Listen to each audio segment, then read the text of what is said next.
cases, the group which was supposed to have looked at the first thing about facts. Anyone in that group ready? Tell me, what have you found? What are the facts in this case?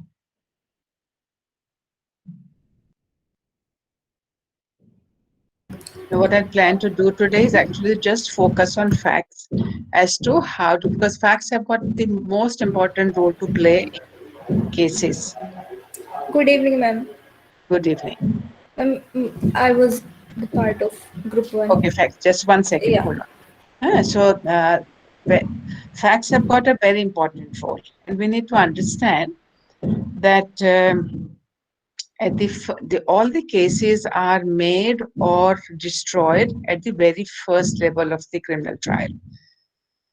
When it starts in the appeal, in the High Court or Supreme Court, we can only interpret what has been recorded by the session judge or the magistrate. Evidence is not adduced afresh in the High Court, Supreme Court. So whatever has been stated there, what has been inferred there can be challenged, but what has been stated cannot be. What may be the meaning of what has been stated can change. But what has been said, what has been stated by the witnesses, what evidence was produced, all that is a record in the first court. And when we say facts, we are talking about the stories which have been presented to the court. So on the basis of the stories, the judges declared facts that A has killed B is something I narrated. And C also said that yes, he also saw A having fired at B. D also said yes, it is the pistol, the bullet from the pistol of A which has killed B. Looking at all this evidence, the court declares a fact saying yes, in our opinion, A has fired at B. So when it comes to that, for the legal purposes, fact is something which has been now determined. But when we are asking for facts as a starting point for litigation, what is the role of fact? Naturally, everybody will present the facts from their perspective. Suppose you are on a hill. You are standing at the bottom of the hill and you see a cottage, which is on the midway, on the height of the hill. So from the bottom, what are you going to say? The cottage is midway upside, midway up the hill. If you are standing on the top of the hill, you will say the hut is midway down the hill. So it is if you're standing in the center, you will say it is right here in the middle. So it all depends on from where the fact is still there, that there is this hut at this point of time in the hill. But how you are describing that hut, where is it located, will depend on from where are you watching that hut. For what purpose you are watching that hut. Are you looking at the location in the terms of how much, whether it is on the west side of the hill or the south side or whatever. So depending on what your purpose, we understand the fact differently. The other thing important is that when clients come to us as lawyers, to consult us as a lawyer, they tell you lots of information. This case will also give you a lot of information about facts.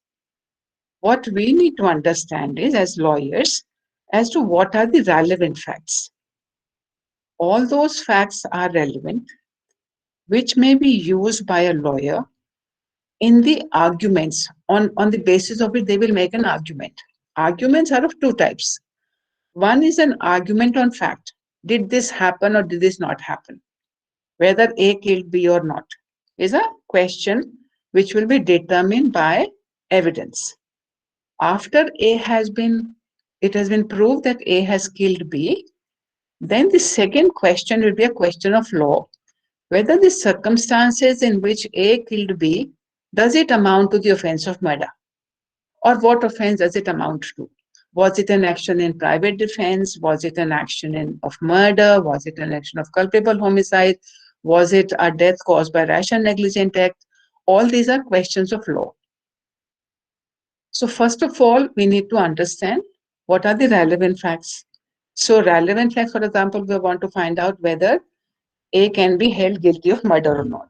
So the relevant fact will be one, A has killed B. Second one, he has killed B in the circumstances spelled out in the legislation. So the circumstances are the questions of fact. But question of law is whether these facts constitute the offense or not.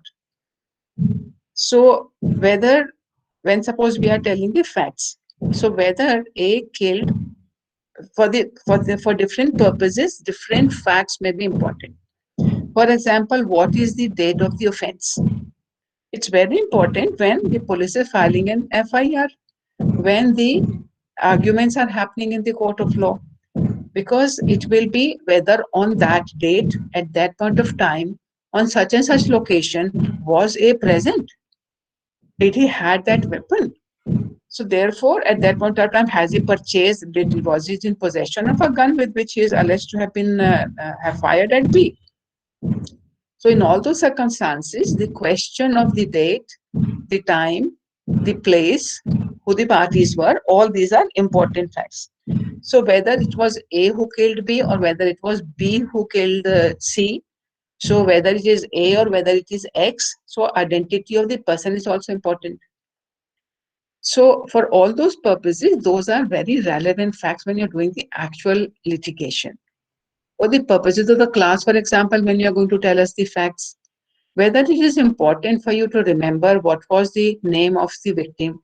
Should you remember, was it Moinuddin or was Akruddin or whether it was Fakhruddin? Is it important? Is it relevant fact? What was the name of the offenders? Do we need to know? Do we need to know the name of the judge? Do we need to know which year was this judgment given? Which year was this incident taken place? All these are important questions for us to deliberate.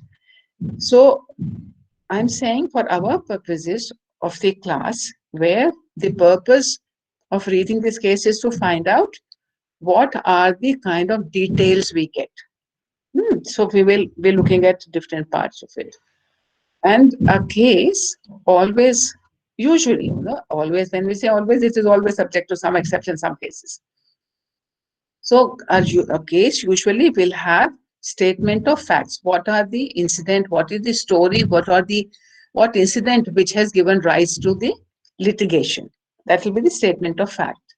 Then there will also be usually the process. Which court did it start? Has it been one appeal? Has there been two appeals? So when you locate for that information, you'll be able to know, okay, murder cases always start in sessions court.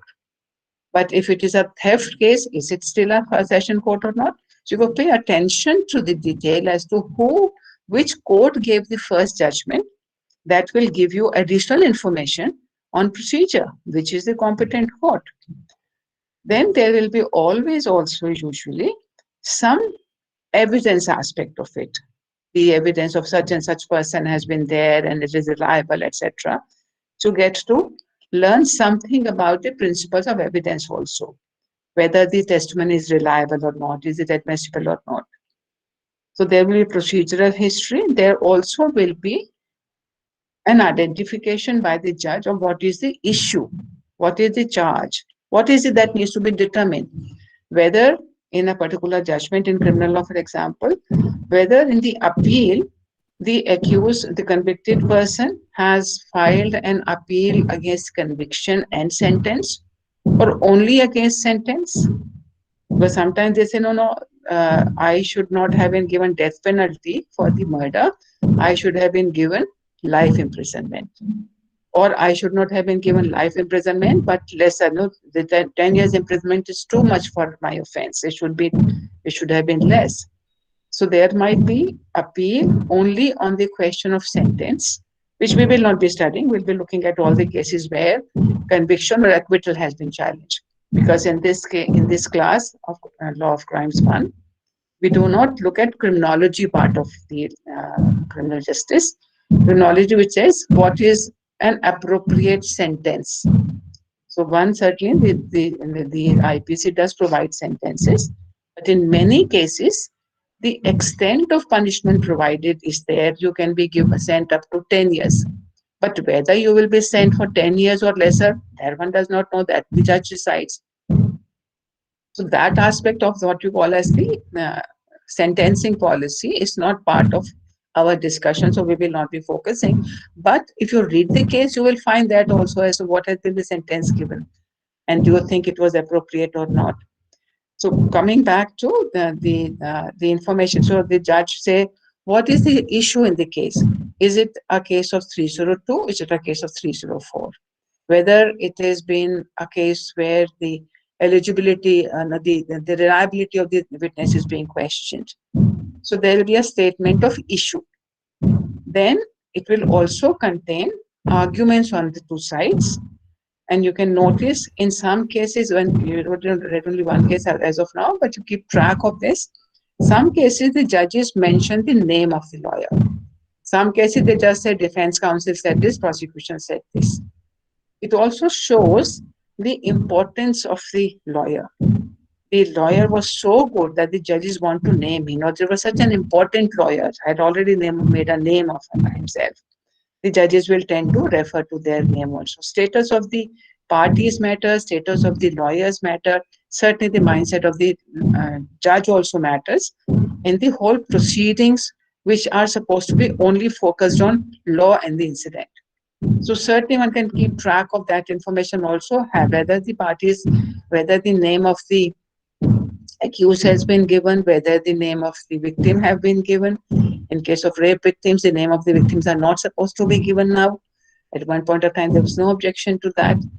And so you will find all those, these are all part of analysis to understand how the mind of the judge may have been influenced by the fact of who is the victim, who is the offender, who are the lawyers, what all has been said in the outside the courtrooms. Lots of things take place. So when you're reading a judgment, you can keep track of all that also.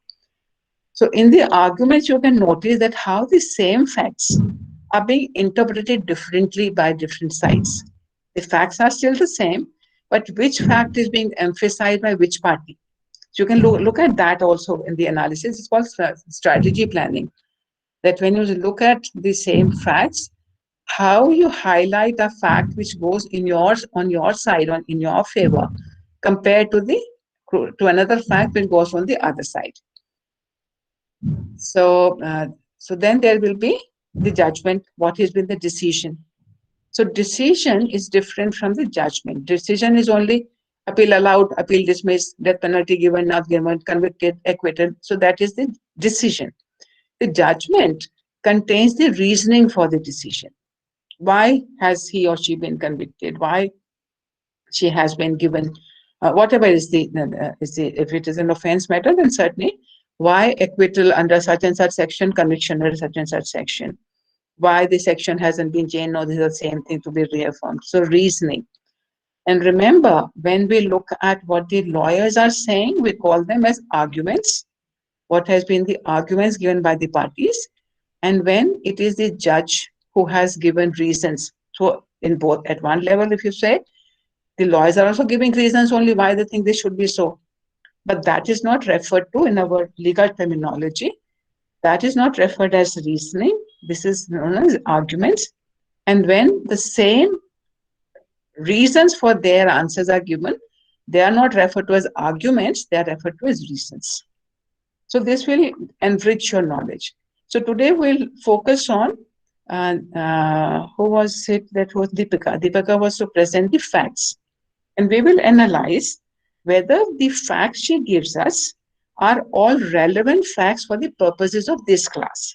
Certainly, all those facts she will bring out are coming from the case law only. So therefore, they're in the case law. But we need to apply our mind in the narration of fact, because this is a skill we have to develop gradually. That when the lawyers will, the clients will come and give us lots of information, we need to be able to decide which information I must keep in my note and must use it in the arguments, and which information I can omit. So Deepika, you are ready? Yes, ma'am, I am. Okay, tell us. What are the facts in this?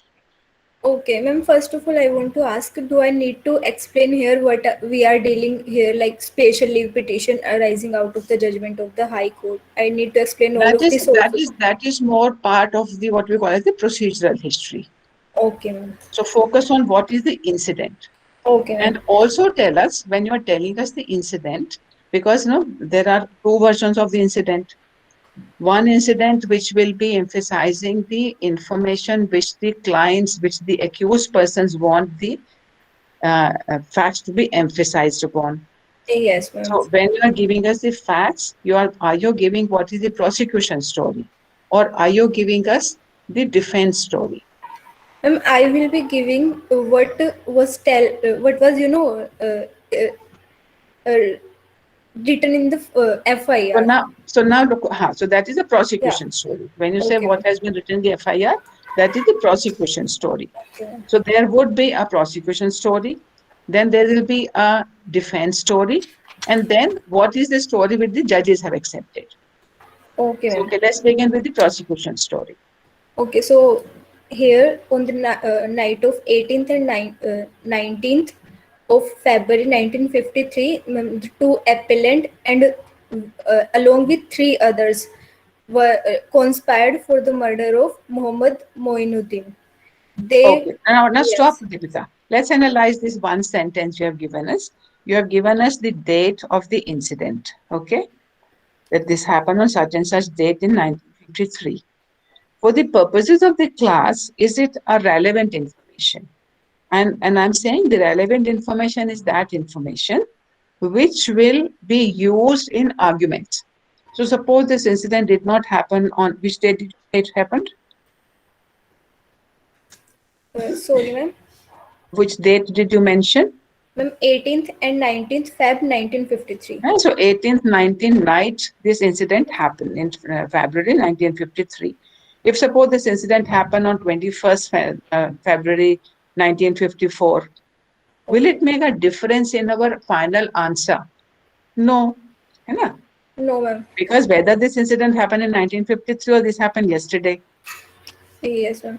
Huh? Actually, ma'am, I No, read no, the. that's fine. No, we are only Okay. trying to understand that when we are narrating facts for different purposes. So certainly suppose we want to focus on a judgment on, let's say, death penalty. So the fact that the case is from 1953 becomes an important information because in 1955, the law changed. Before 1955, the law required that everybody who is convicted for murder must be given death penalty. But if the judge decides not to give that, then they must give reason. So death penalty was the rule. Then 55 to 1973, there was no direction. The judges were free to give either death penalty or life imprisonment. After 1973, now the rule is just the opposite, that if the judge decides to give death penalty, then they must give reason. So suppose our discussion is happening about what is the sentence given to the accused person. Then date is important. But because in this case, our purpose of no the twofold purposes. One purpose is to learn how do we what is how, no, it's an example of inferring intention, because intention is something which is not, you cannot do a biopsy and find out what is the intention. Intention has to be inferred from the circumstances. So we are learning this case, we are learning from the perspective of how do we prove intention. So that's one purpose. The second purpose, which I'm using it in such greater detail, is to also learn how to focus on relevant facts. So relevant facts are such as said the three accused person. So you also name the victim person. Yes, ma'am. So In total, victim, there are five. hmm? In total, there are five, ma'am.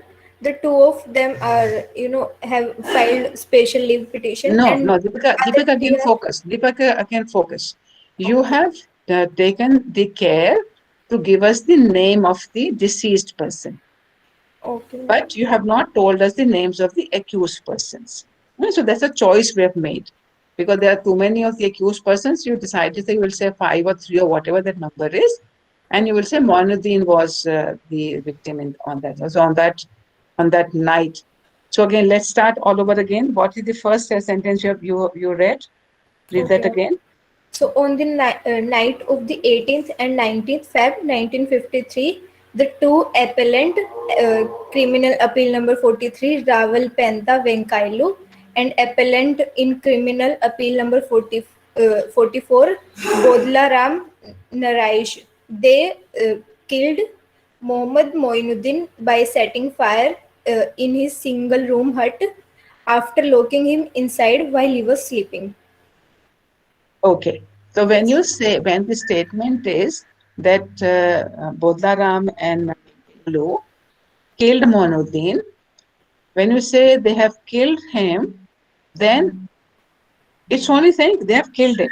It does not say they have murdered him, because murder is a legal inference. So Okay.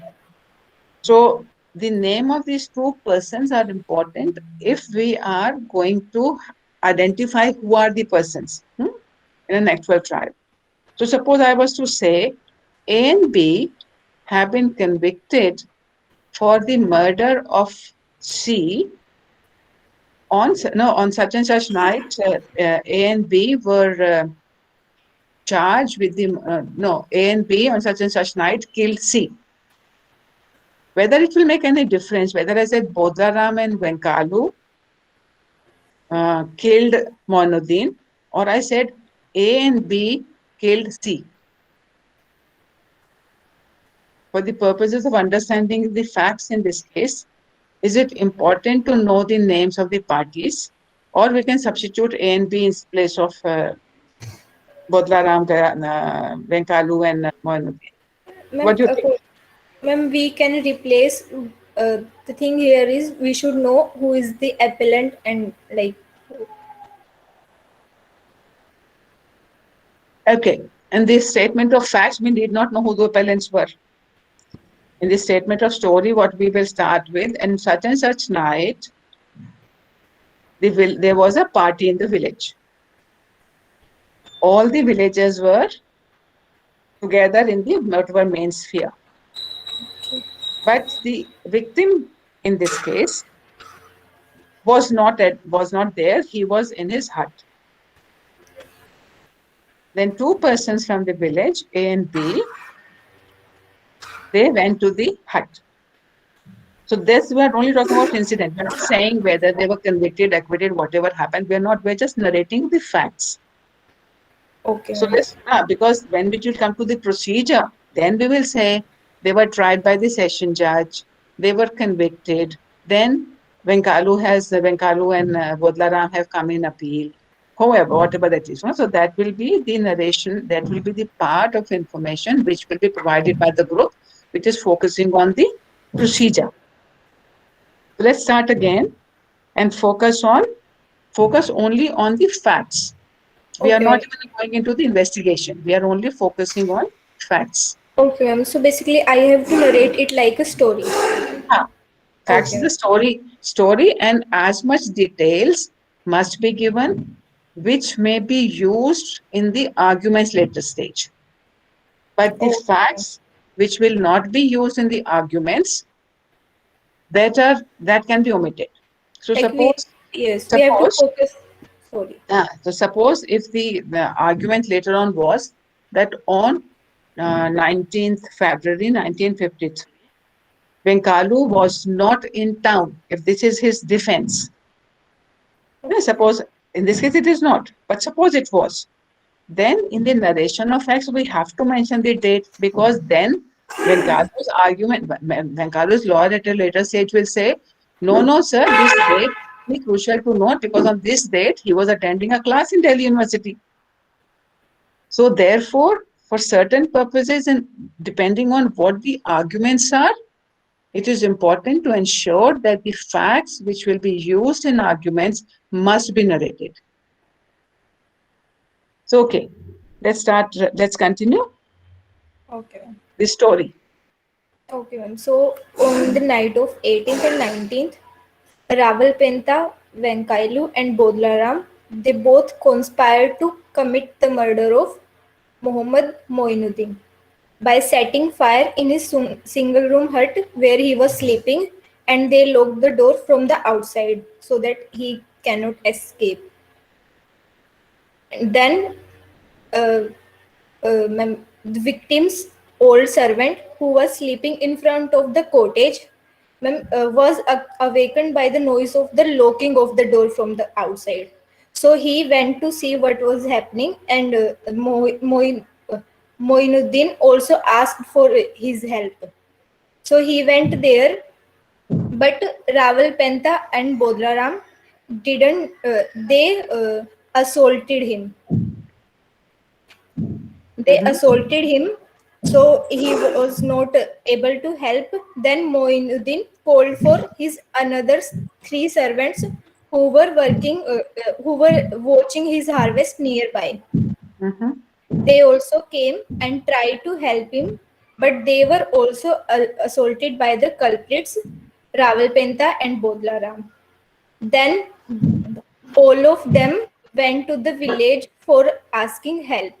Then the villagers came to help Moinuddin, but they were also prevented from going for the rescue by throwing dust in their eyes and by the use of sticks. So after that, the Moinuddin was burnt alive and he was dead. The first information report was filed by his cousin Yusuf Ali, the Okay, the cousin of moment the you no, yes. no, at this point of time, facts stop. Then Okay, ma'am. the procedure begins because incident happened. This is the incident which has happened.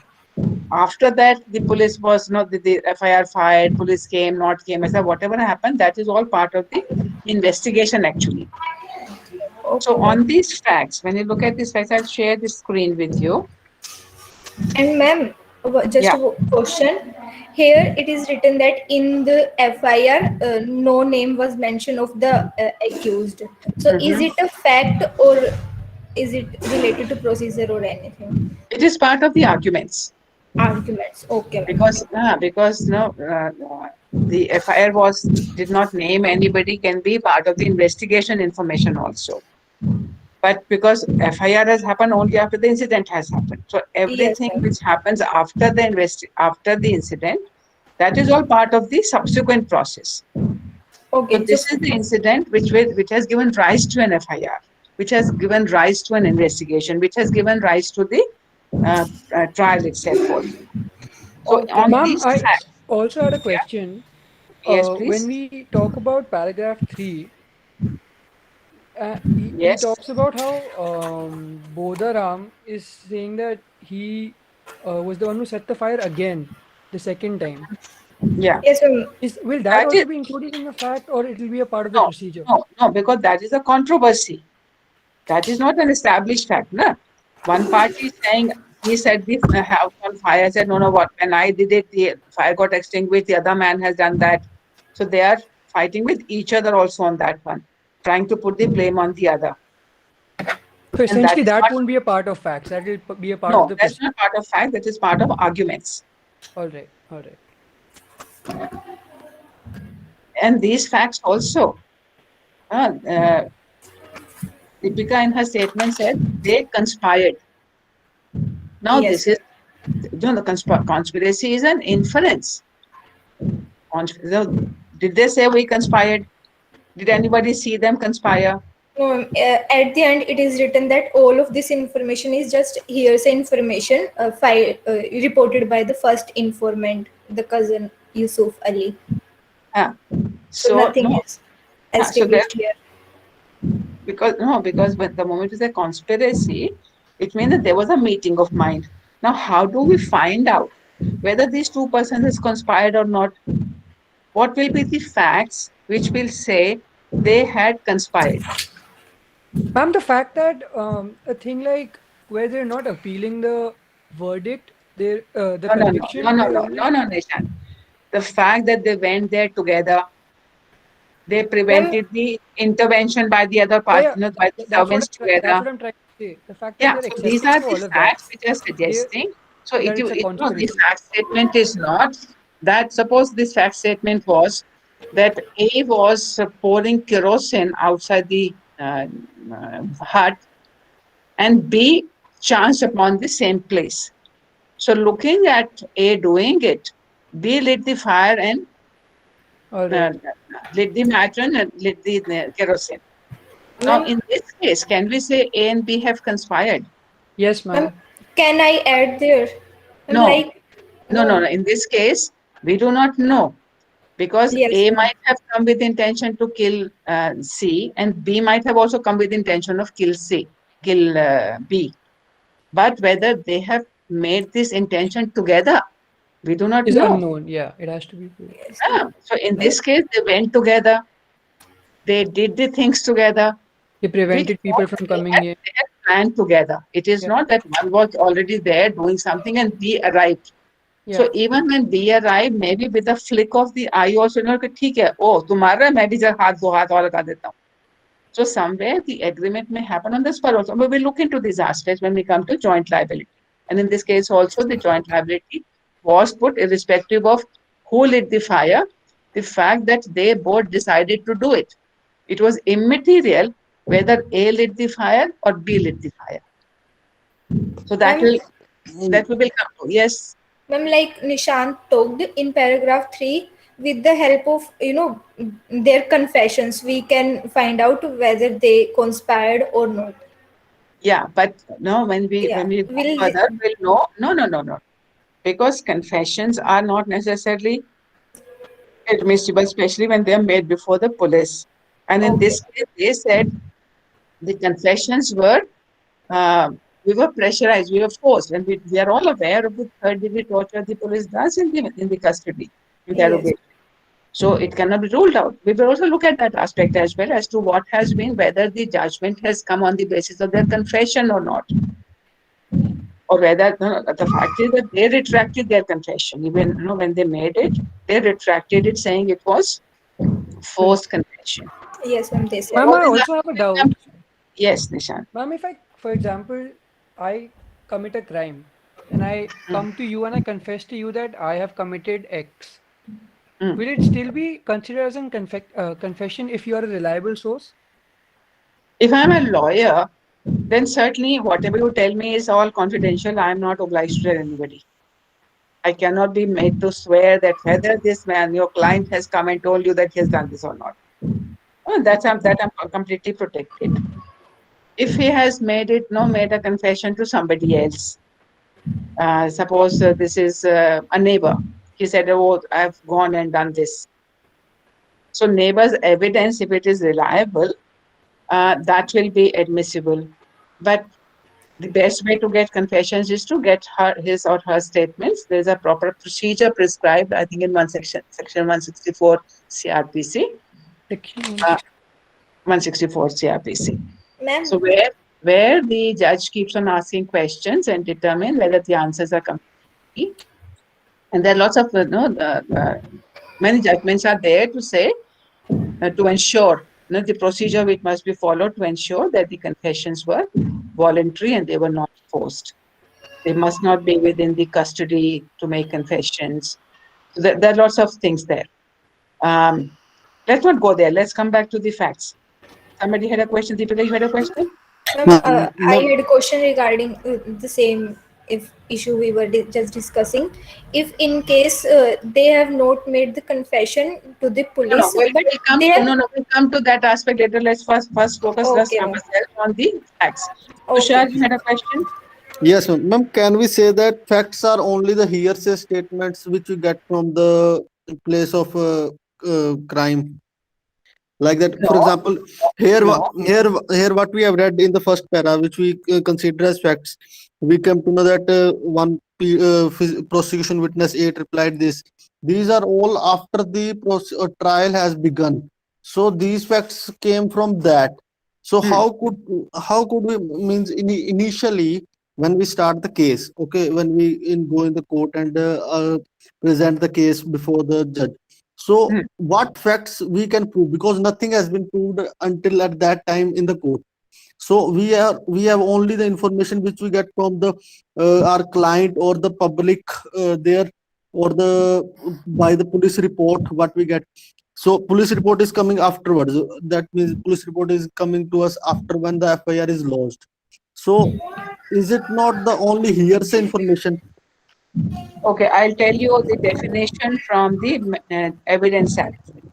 Yes. Fact means and includes anything, state of things, or relation of things capable of being perceived by the senses.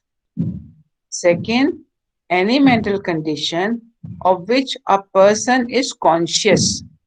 Illustrations that there are certain objects arranged in a certain order in a certain place is a fact. On your table, you can see some things. You have a cell phone in front of you. That's a fact because it can be perceived from the senses. Man heard or saw something is a fact. You are hearing pounding noise in my background in my house. It's a fact. The man said certain words is a fact. I'm speaking to you, are listening. What I'm saying is the words are facts. A man holds a certain opinion, has a certain intention, acts in good faith or fraudulently, uses particular words in a particular sense, or is or was at a specified time conscious of particular sensation is a fact. Man has a certain reputation is a fact. Relevant fact. One fact is said to be relevant to another when the one is connected with the other in any of the ways referred to in the provisions of this act. All this we'll read in greater detail in your Evidence Act paper. What I'm saying, trying to work out here is with you that when we are stating the facts for the purposes of this case,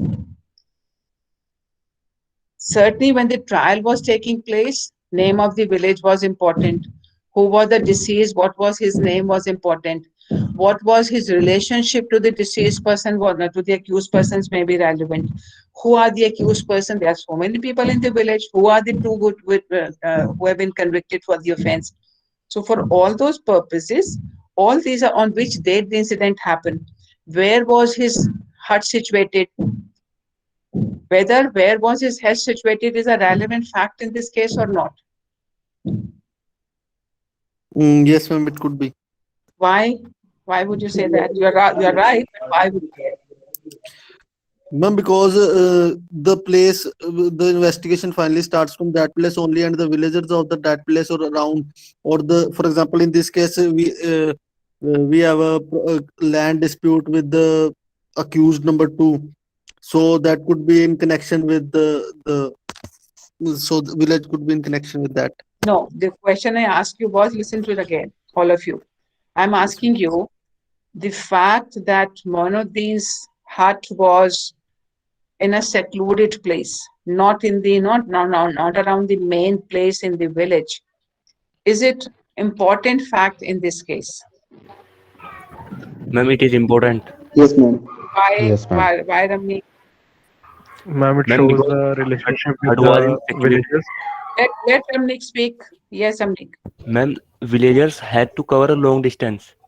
Yeah. So therefore, because there was nobody could come to his rescue immediately because he was at a far away place, comparatively secluded section.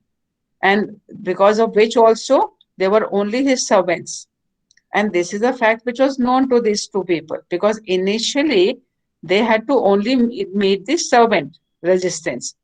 It's only after the villagers came in that they ran away from there. So the fact that it was a secluded place, the fact that they bolted the door, it was a single door hut, and he bolted the only escape. Ma'am, they also chose the night.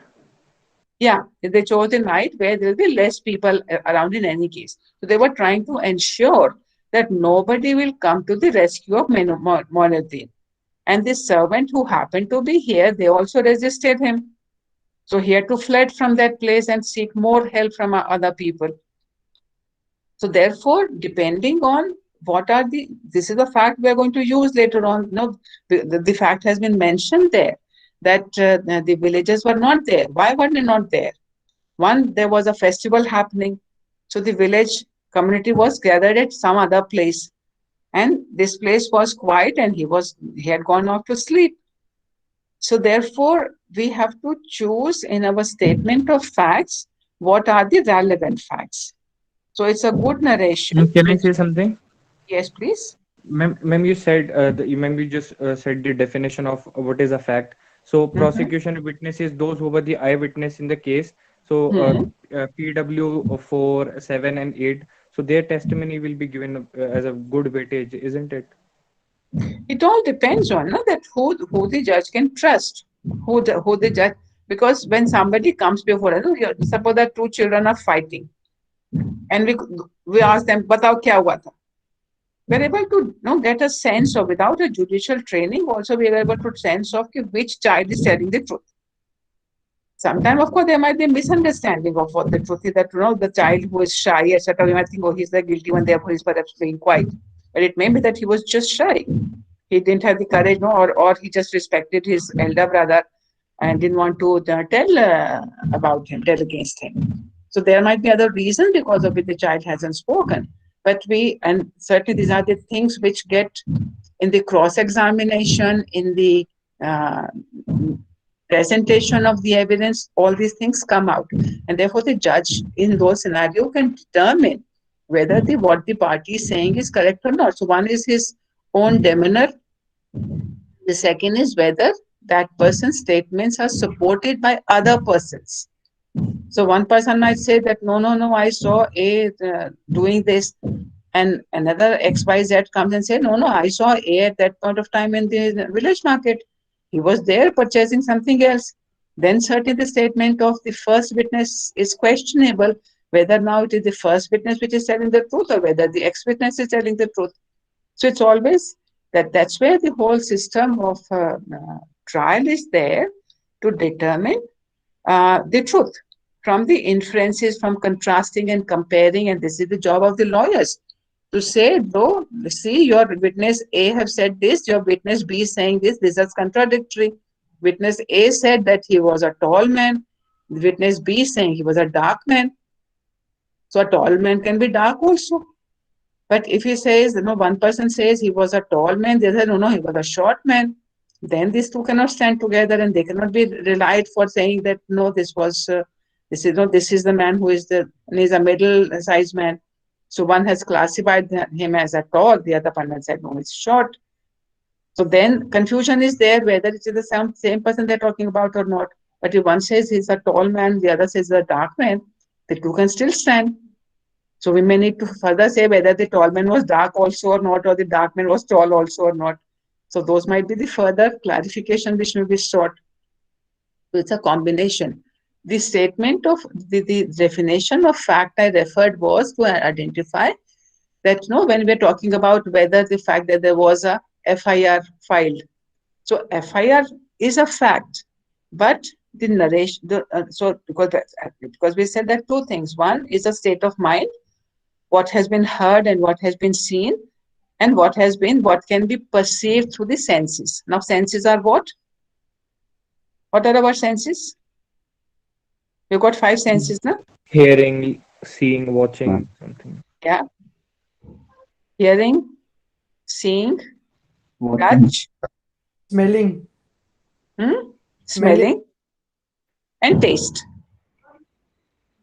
And these are the 5 senses. So whether what I ate was sweet or sour is if I say, no, this was sweet, that's the fact. That's a statement about a fact I'm talking about.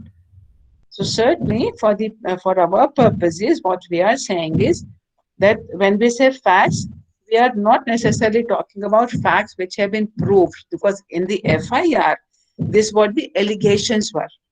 Allegations of these facts. Whether these facts are the absolute facts or there is something missing. Because in these facts, there is no further details, no? Whether which of the two set the house on fire, who had bolted the door, who had prevented Even the first appellant wasn't there at that place that time. Who did the FIR? He wasn't there at that moment. appellant. So not the appellant, the No, person the who lodged person the who FIR, lodged the the FIR. person who lodged the FIR, he wasn't there at that. That doesn't matter. We talked about it in the last class, in the earlier class. It doesn't matter. You are not an eyewitness. You are not present. It's not necessary that you must be an eyewitness in order to file an FIR. That doesn't matter. Anybody can file an FIR. Okay, returning to, so we got the facts right. Now, what is the second job we had? What is the second group about? Okay, I'll share this slide with you of the facts I've written down. About investigation. Investigation. So any group ready for investigation? Yes, ma'am. I am Can we have, investigating. yeah, I'll very quickly share the fact slide with you.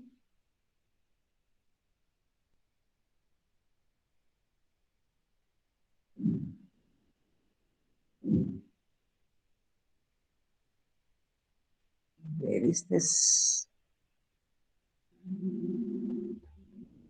Learning.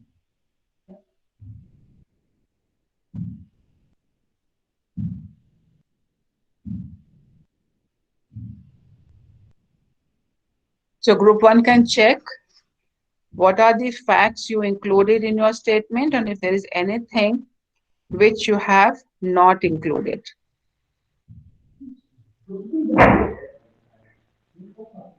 Ma'am, Hmm? I have a question, ma'am. Yes, The please. name of this case is Rahul Venkalu versus State of Hyderabad. But in this case, ma'am, there are two appellants, and only one name is given over here. Why this is? It would have, usually the name only one is given, it would have said Rawalpindi Venkalu and another. So it's only one person's name which is given. In the original, when we file the petition, certainly name of both the parties will be given, but when it comes to stating it is just for brevity purpose, nothing more than that. Okay. Does that mean Venkalu was more of a culprit than Bodlaram? No, ऐसा कुछ नहीं होता है, depending on जिसका नाम उन्होंने लिख दिया पहले, उसके नाम से आ जाता है, किसके भी नाम से आ सकता है. It's not necessary that there's no, I'm not aware of at least that there is any system by which, when we publish articles, for example, together. So if there are two writers to an article, then both the names appear. Whose name will come first is determined by the parties themselves usually. Some people follow the alphabetical order. Some people say, okay, whoever has initiated the article, so parties themselves decide. If there are three or more, then it says Ved Kumari et al. So others' names are not given when it comes to the citation. The actual article will carry all the 3 or 4 names. But when the reference is given, it is only the first author whose name is given. So it doesn't matter. But certainly, if the state has gone in appeal, then the case would have been state of, which state it is? State of? Hyderabad. So it would have been state versus Venkalu. So whichever party goes in appeal, in the first level, it will always be state versus the accused person. But in the appeal level, whichever party goes in the appeal, that party's name will come first. But if there are 5 parties in the appeal, only one, and it will say others. Or if there's only 2, then it will say A and another. If there are A plus 4 more, then it will say A and others. The short name of the case will not indicate all the names. Okay. Okay, so those just looked at facts. Given in the facts, the date is mentioned. You said that date isn't important if it doesn't hold any such value. So, is it necessary to mention it at all? No, for the purposes of our class, it's not at all required. And if we are going to, in that sense, actually, for our purposes, the names of Qasim Khan, the name of Moinuddin, etc., are also not required. So, first of all, we need to know what are the first exercise is to cull out what are the sentences in our case material which will constitute facts. So that is the exercise we are doing, able to distinguish that which are the statements which are constituting facts, which are the statements which are constituting other components of the case. Okay, so the purpose for which this slide has been made to say that all these statements are referring to the facts in the case. Whether all the details given in this case are the relevant facts or not is a second question. Okay. So all those statements or the details about that information can be removed if we will not use it for our purposes of argument. So certainly we are not going to say nobody is questioning that the incident happened on the 18th, 19th February. So therefore this fact can be omitted. This is not a fact omission, it's a detailed information, that how much information has to be given.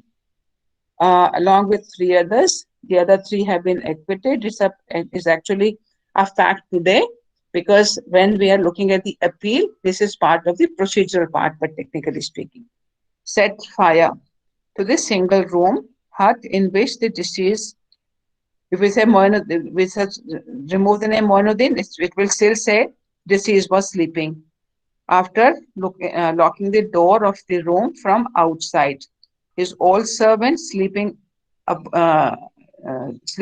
nearby awoke by the noise of the locking of the door. So they not only bolted, but they had locked the door. At that time, Moinuddin also called out. He also woke up and asked him to open the door. The servant was unable to do so as the door was locked from outside. Moinuddin's three other employees were also called out by him. When they came near the cottage, they were assaulted by the appellants. Qasim Khan was beaten severely. Now, who is Qasim Khan is not very clear in this narration of the fact. So there is a fault in that narration. Qasim Khan is the servant. The two appellants then set fire to the cottage, and Moinuddin's employees were kept at bay by the accused and their associates. The employees went towards the main habitation in the village. So here it is sort of saying they were not at the main habitation. Shouting for help, when the villagers came, the appellants and others prevented them from going to the rescue of Moinuddin by throwing dust in their eyes, literally speaking, and by the free use of their sticks. So in these circumstances, what do you think is the question? What is the issue in this case? I'm jumping a line, I know, but I'm just still wanting to ask. Land dispute. Where is the land dispute coming in here? There's no reference to any land dispute in these facts.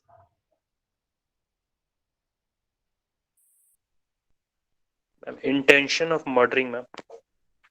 Whether whatever the two accused person, the appellants, did in this case was done intentionally, and what have they done is, as a consequence of their action, in fact, this is not even complete facts, as a consequence of this action, Moinuddin died. So whether Moinuddin died of burning, whether he was killed by these two persons, certainly initially there were 5. The 3 have been acquitted by the court. Sufficient evidence wasn't there. And you can imagine this is happening in a place where villagers came and saw all the things, but they could not gather reliable evidence against all the 5. So 3 got acquitted, 2 have been convicted. So so the question on these facts is whether the killing of the deceased person has been done with the intention to kill or not. So before going there, we need to look at the second group, which was talking about investigation. So FIR was filed, then what happened? Ma'am, we have second class on the wait, jurisprudence class. It's starting already? Ma'am, 5:40 is the time for the next class. It's 5:43 Okay. already. Okay. I thought it was we are till 5:45. So put down your attendance. We'll look at the remaining groups tomorrow. All the groups tomorrow should prepare. Okay, ma'am. Thank you, ma'am. Thank you. Thank you, ma'am. Thank you, ma'am. Thank you, ma'am. You're welcome. Ma'am, PW stand for witness. What is it?